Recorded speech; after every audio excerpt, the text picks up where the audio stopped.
haisaks muutunud või seda agressiivsuse taset alla tõmmanud. Alleri vastu.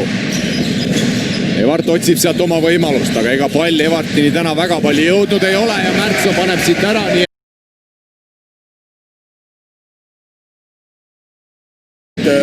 Ei ole ju mingit, Tarvas ei ole suurt ime teinud, aga no eks siin kvaliteedi vahe on, et ühed panevad ära, teised ei saa korvi alt ja Braumann proovib 3 ja nüüd korraks võtab Kane maha.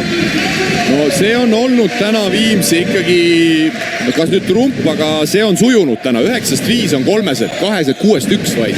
Ja, et see on ikka kõva trump. No äkki peaks siis oma liistude juht ikkagi jääma ja ainult sealt tagant proovima. Harris ja splitib sealt 2 mehe vahelt, leiab lõpuks nurgast ka Merimaa. Merimaa mängib sealt kaitse üle, aga nüüd saadakse Tarvas ikkagi ka hetkeks pidama. Ja vahe 14. Braumann, kas tuleb veel üks? Ja tuleb. Ja no neid on nüüd vaja.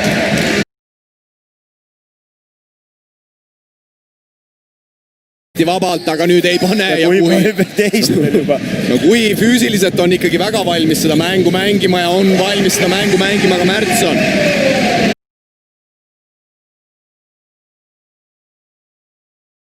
Härrisega jäänud, aga no. Ja Evart nokib sealt endale selle vahet lõike ja kas siit tuleb õnnestumine veel otsa ja see võiks olla. Evart ja Viimsi on mängus tagasi.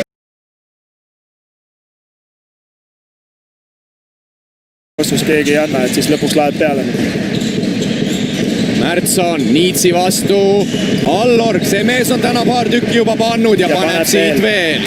Mihkel Allorg 11 punkti, Viimsi parim punktitooja 3-5-3, lisaks 4 lauapalli ja reedel Keila vastu siis oli Allorg ka oma meeskonna parim 22 punkti ja 10 lauapalli. Ja nüüd tuleb ülevalt alla Märtsonil. Ja põmm! Nii et siia Karulaugu spordihoonesse